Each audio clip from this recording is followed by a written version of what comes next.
Halo Gan, balik lagi di Wijaya Studio. Kali ini gue akan bahas lagi seputar RC 1/10 Adventure ini Gan. Jadi ini adalah tipe RC yang sama yang gue bahas di video sebelumnya, yaitu RC MN999. Nah di video pertama kemarin gue udah bikin RC ini jadi waterproof. Dan sekarang ada beberapa modifikasi lainnya, terutama di bagian eksterior dan interior. Tidak kayak mobil beneran ya. Yang gue modifikasi atau gue tambah aksesoris-aksesorisnya. Yang pertama gue itu pasang rooftop, dan ini adalah besi ya kan. Sebenarnya dia dipasang tiga sisi, bagian atas, bagian kiri, dan bagian kanan. Seperti ini masangnya. Kalau ini kan keren banget sebenarnya ya.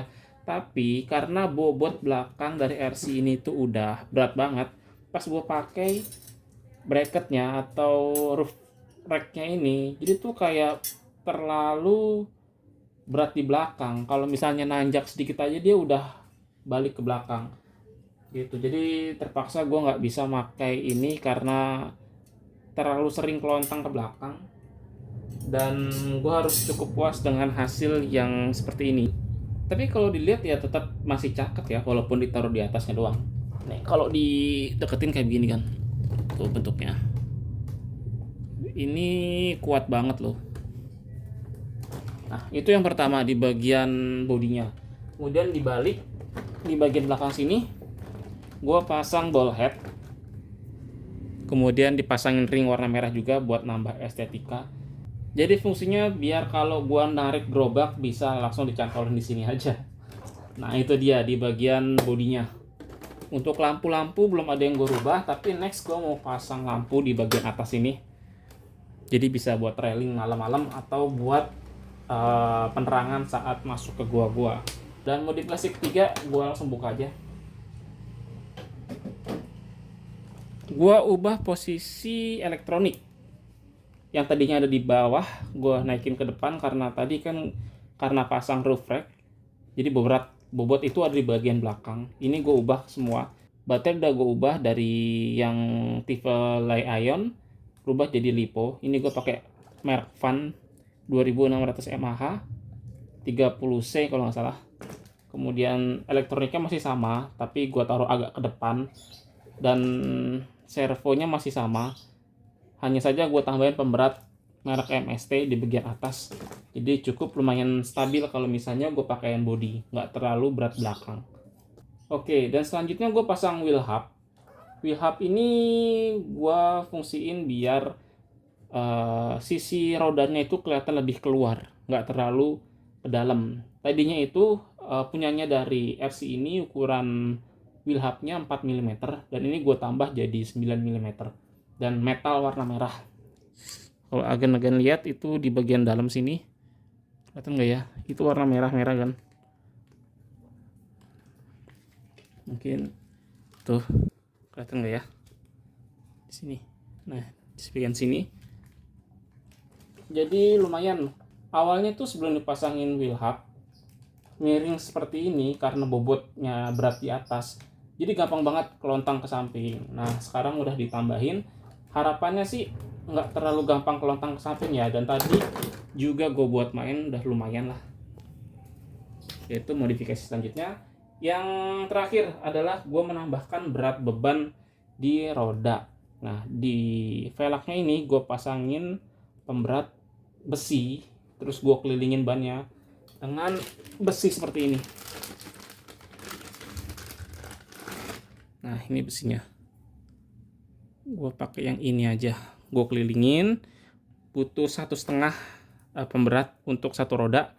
Kemudian dilakban, dipasangin ban, dikunci lagi semuanya. Dan lumayan bikin dia lebih menapak ke lantai atau ke tanah. Di sininya lumayan ya, nggak terlalu gampang hilang traksi, jadi dapat itu. Untuk pembelian, gue beli di toko online, di Tokopedia itu banyak banget. Dari mulai baterai, ini gue beli di Helihan Toys. Dan untuk pemberat ini gue beli di importir mainan. Untuk pemberat MSC nya juga gue beli di Helihan Toys.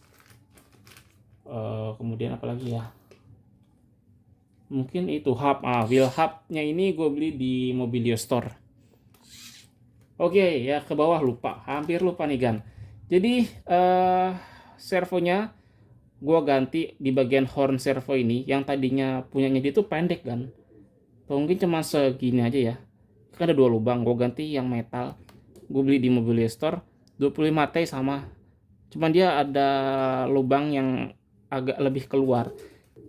Nah ternyata tuh berfungsi juga untuk masalah steering, jadi steeringnya jadi lebih eh, keluar, walaupun nggak terlalu banyak ya, karena kan dia hornnya lebih panjang, berarti jaraknya itu jadi lebih jauh seperti ini.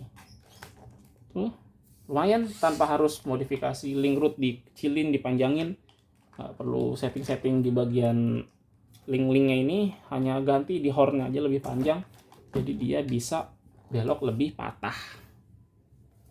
Kalau RC drift namanya apa ya, kecot, lebih kecot. Gitu. Dan sampai sini belum ada lagi yang gue rubah, karena memang saat beli RC ini juga kan udah bagus ya, dari linknya udah metal, udah ada shocknya oil base, kemudian receiver dan ESC-nya itu sudah terpisah, berbeda dengan versi 1 dari tipe NN999. Nah dia itu jadi satu, jadi agak ribet kalau mau ganti remote sama mesin ESC ya. Kalau sekarang yang versi kedua ini udah terpisah, udah enak banget, dan udah ada port untuk lampu. Ini lagi nggak gue pakai. Shocknya juga udah lembut, udah enak deh. Ini udah ada olinya. Itu tenaganya kan MN99 ini lumayan besar ya, besar banget sih menurut gue. Kalau dibandingin harus ngerakit RC 1/12 atau RC mini yang awalnya beli tuh murah-murah ya harganya, tapi biaya modifikasinya tuh bisa jauh lebih besar daripada beli kit atau daripada beli RC RTR seperti ini. Seperti itu. Begitulah curhatan RC MN999 gue ini. Dan walaupun ditambahin hex-nya jadi 9 mm tetap masih bisa masuk tuh, masih oke. Kemarin gue coba 10 mm udah nggak bisa ditutup, udah nggak bisa dikunci, harus pakai hex extender, jadi lebih panjang gitu. Untuk buat dia lebih gagah sih bisa aja, kayak Rubicon tuh banyak kayak keluar banget, tapi ya ini cukup lah ya, karena kan ini cuma buat main trailing tipis-tipis aja, nggak sampai yang terlalu ekstrim. Itu sekian video curhatan RC gue, semoga bermanfaat. Dan kalau ada pertanyaan, karena memang ini spontan aja ya, nggak terlalu terkonsep, bisa ditanyain, nanti akan gue balas jika gue mengerti. Sekian video dari gue, sampai jumpa di video selanjutnya, goodbye.